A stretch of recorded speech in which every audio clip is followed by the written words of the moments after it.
밤에 자려고 하면 뭔가 이 어릴 때 젊을 때는 좀 이렇게 아깝다는 생각이 좀 들잖아요. 그렇지, 그렇지. 아니 오죽하면 잠은 막 죽어서 평생 잘 수 있어도 원 없이 자. 일단 나와. 아니 이렇게 그런 얘기 하도 많이 전화가 하죠. 와가지고 잠을 잘 수가 없었어요. 잠 자는 것도 좀 아깝고. 그렇죠. 이 수면이 이렇게나 중요하지만 이제 인간은요 일부러 이 수면 시간을 줄이는 유일한 생명체라고 합니다. 네, 맞아. 근데 이제 우리가 좀 젊었을 때는 여러분도 이제 잠을 줄여가면서 그럼. 뭐 일을 한다든지 놀죠. 노신다든지 네. 밤을 새는 걸 막 자랑스럽게 여긴 경험이 있으시잖아요. 그런데 실제로 이 세계보건기구에서는 수면 부족을 선진국 전체의 유행병으로 선언하기도 한 바가 있습니다. 특히 우리나라는요 대표적인 수면 부족 국가예요. 화면을 보시면 진짜? 자, 국가별 평균 수면 시간을 나타낸 그래프인데요. 자, 상위권인 아일랜드나 뉴질랜드인들의 경우에 평균 수면 시간은 약 7시간이었던 반면에 우리 한국인들의 평균 수면 시간은 약 6시간으로 35개국 중에서 34위로 거의 꼴찌를 기록했다고 합니다. 저는 네. 밥만큼 잠도 중요해요. 네네. 밥 잘 먹고 그다음에 잠을 못 자면 난 아무것도 못 해요. 아, 딱 사자네요. 사자가 밥 잘 먹고 계속 자거든요. 그렇지. 사냥할 때 빼놓고는 계속 누워있어. 나 그래서 누나 하도 자가지고 눈 감고 있으면 가서 이러잖아. 음주를 안 자요. 어쩜 자가지고. 똑같아. 예. 그러니까 실제로 잠을 오래 못 자면 굉장히 위험할 것 같거든요. 맞아요. 이 잠을 오랫동안 자지 않으면 어떤 일이 일어날지 궁금하시죠? 제가 사례를 통해서 좀 설명을 드릴게요. 자, 사진 보시면 이분은 1964년 당시에 고등학생이었던 미국인 랜디 가드너 씨입니다. 어느 날 이분이 이제 과학 프로젝트의 일환으로 잠을 자지 않는 실험을 강행했다고 하는데요. 이 실험을 위해서 무려 11일, 총 264시간 동안 잠을 자지 않고 버텼다고 해요. 네. 세상에. 자, 그게 이때 가능해? 이분의 신체와 정신에 어떤 현상이 나타났는지 다 기록을 했다고 하는데요. 네. 자, 무수면 이틀째부터는 점점 물체를 식별하는 데 좀 어려움을 느끼기 시작했고요. 그리고 3일째는 거리에 이제 간판을 행인으로 착각하기 시작했다고 합니다. 그러다가 4일째는 이제 본인을 프로 풋볼 선수로 착각을 하면서 막 정신 이상 증세까지 나타났다고 해요. 자, 그러다가 이제 마지막 11일째가 되던 날에는 이제 감정이 없는 인형에 가까운 상태로 기억력도 심하게 감퇴해서 다른 사람들과 대화가 불가능할 정도였다고 하는데요. 그러니까 이 11일간의 불면 기록은 기네스에 올랐을 정도인데요. 그런데 이게 좀 건강상의 위험이 있다 보니까 이 건강상의 위험을 이유로 89년 이후에는 이 무수면 관련 공식 기록은 이제 측정을 하지 않는다고 합니다. 이제 그만큼 우리가 이제 잠을 자지 않는 행동이 위험하다는 것을 보여주는 예인 것이죠. 실제로 24시간 동안 잠을 자지 않으면 우리 몸 상태가 이제 혈중 알코올 농도 0.1%의 그 만취 상태와 비슷해진다고 합니다. 자, 이것은 법적으로도 거의 면허 취소 수준에 해당할 정도로 네. 정신적으로 멀쩡하지 않은 상태. 잠이 진짜 중요하구나. 그러니까 제가 여기서 덧붙여서 설명을 좀 드려볼게요. 우리는 보통 네. 밤에 잠을 자잖아요. 네. 그렇죠. 근데 반대로요.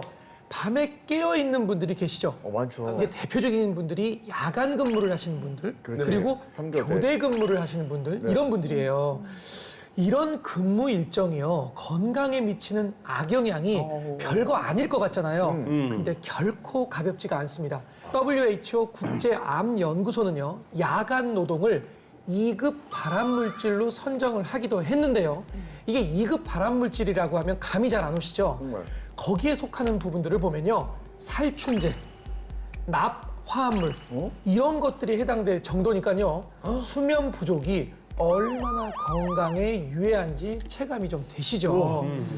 사실 우리나라가 당연한 이제 고혈압 같은 이제 질환들로 이제 두려워하지만 수면 부족은 뭐 그렇게 크게 생각을 안 잠은 했거든요. 되지 뭐 이렇게 생각하는 사람 근데 많지. 지금 말씀 주신 거 보니까 이게 큰 문제인데 그러니까. 어떻게 오늘 나오신 두 분은 형님하고 저 같은 경우는 네, 누님은 뭐 어떠세요? 정말 이거 예. 최근에 한 2년 전에 네.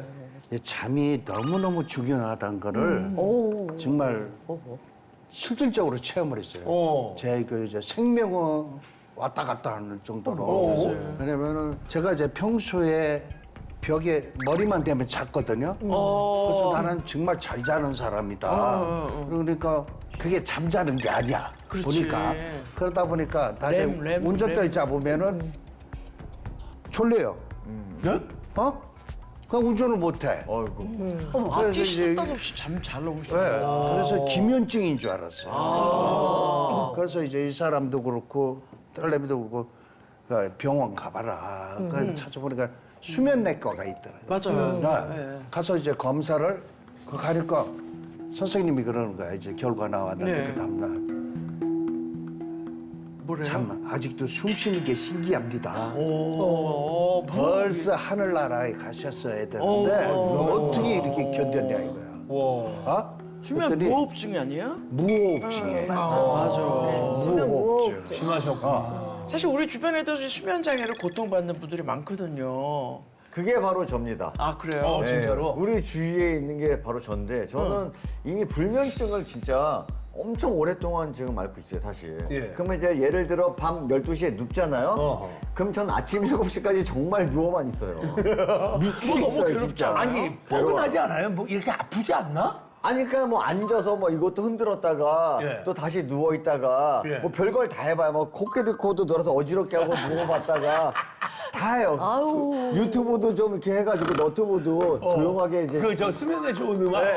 수면에 어. 좋은 음악 4시간짜리 다 듣고 다시 다른 걸로 바꿔요. 정말 미칠 것 같아요, 진짜. 근데 그게 약 먹어야 돼. 습관이 되고 또 이제 선생님이 그냥 편안하게 생각하라고 하니까 지금은 그래도 힘들어도 그냥 편안하게 누워는 있는데 예전에 정말 미치는 줄 알았어요. 더 예민해. 너무 잠이 안 힘들어가지고. 선생님 그러면 그 잠의 중요성에 대해서 이제 설명해주고 계신데 그러면 만약에 이제 수면 부족 상태가 지속이 되면 우리 이 몸에 뭐 어떤 일들이 생기는 거예요? 그렇죠. 이 만약 충분한 시간에 질 좋은 수면을 취하지 않게 되면 우리 뇌에서는요 아주 무시무시한 일들이 벌어지게 되는데요. 자, 바로 기억의 살인자인 치매의 위험이 커지게 됩니다.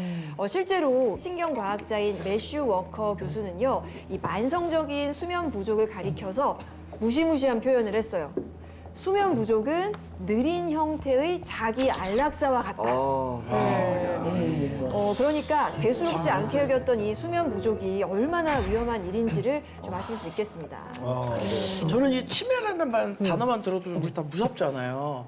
대체 잠을 못 자면 왜 치매라는 그 무시무시한 질환까지 생기는 건가요? 이 치매도 여러 종류가 있죠. 네. 그런데 우리가 그 중에서 70%를 차지하는 것이 바로 알츠하이머 치매죠. 많이들 들어보셨을 네. 거예요. 이 알츠하이머 치매는요, 독성 단백질인 베타 아밀로이드가 뇌에 쌓여서 뇌를 갉아먹으면서 치매가 발생할 확률이 높아지는 건데요. 이렇게 뇌에 쌓인 노폐물들은 우리가 잠들었을 때만 청소를 할 수가 있어요. 그런데 제대로 수면을 취하지 못할 경우에는 이 독성 물질인 베타 아밀로이드 같은 노폐물들이 청소되지 않고 우리 뇌 속에 계속해서 차곡차곡 쌓이게 되겠죠. 그러면 제거되지 못한 독성 물질들이 뇌 속의 뇌신경세포를 파괴하고 신경세포들의 신호 전달을 방해하면서 치매를 유발하게 되는 겁니다. 실제로 평균 연령 76세 노인분들 70명을 대상으로 수면 시간과 베타 아밀로이드의 침착을 관찰을 했는데 6시간 이하의 수면을 취한 사람은요, 7시간 이상의 충분한 수면을 취한 사람보다 뇌 중요 부위에 베타 아밀로이드, 나쁜 것들이죠, 침착이 많았음이 관찰되었다고 하고요. 또 50대에서 60대 중년층의 경우에는 7시간보다 수면 시간이 적을 경우에 치매 확률이 30% 높아진다는 연구 결과도 있었습니다. 네, 자, 말로만 들으면 잘 안 와닿으실 수도 있죠. 그래서 자신을 잃어버리는 치매가 얼마나 무섭고 위험한 질환인지를 보여주는 영상을 좀 준비를 해봤습니다. 좀 뭔가 불안한 듯이 네. 두리번 거리고 계시죠? 네. 그냥 걸어가시는데? 그리고 저 열차에 타셨구나. 무작정 막 올라가세요. 목적지 네. 없이 그냥 막 타시는 거구나, 아무데나. 그래서 지금 가족분들이 신고를 해가지고 경찰분들이 오신 거거든요. 그래서 경찰분들이 찾아내셔서 이제 가족의 품으로 이제 가셨는데 아, 다행이다. 그래서 지나가다 보면 치매 환자분 찾습니다. 그러고 뜨잖아요. 문자도 오고 그냥 막 아무데나 가시는 건가 봐요. 근데 그 문자 확인해야 돼요. 해야죠. 요즘 한 번씩 아예 둘러봐야 문자를 돼요. 확인 안 한다니까. 그럼. 그래야지 이제 어르신들도 이제 맞아요. 그 찾아드릴 수 있고 실종 그 어린이들도 이제 찾을 수 있고 뭐 진짜 우리가 한 번씩 체크. 내 가족이라고 생각하고 한 번씩만 봐서 정말로 예, 이 한 번만 문자 확인을 확인하면 너무 안 됩니다. 하더라고. 네. 예. 그러니까 보신 것처럼 이 치매 환자는 뭐 주변뿐 아니라 가족의 돌봄이 반드시 필요하기 때문에 이 가족들의 고통이 큰 질병 1위로 꼽히기도 했는데요. 특히 큰 부분을 차지하는 것이 바로 정신적인 고통입니다. 이 치매 환자 가족들의 우울증은요, 그렇지 않은 가족에 비해서 무려 2배나 가까이 높았다고 하고요. 이 매일 죽음을 생각하는 비율은 무려 7배나 높았다고 합니다. 그러니까 우울증은 그 자체만으로도 이 뇌 인지 저하를 초래하기 때문에 환자 가족의 치매 위험성까지 증가시킬 수가 있는 건데요. 그렇기 때문에 이 치매는 온 가족이 고통을 받는 질병이라고 할 수가 있겠습니다.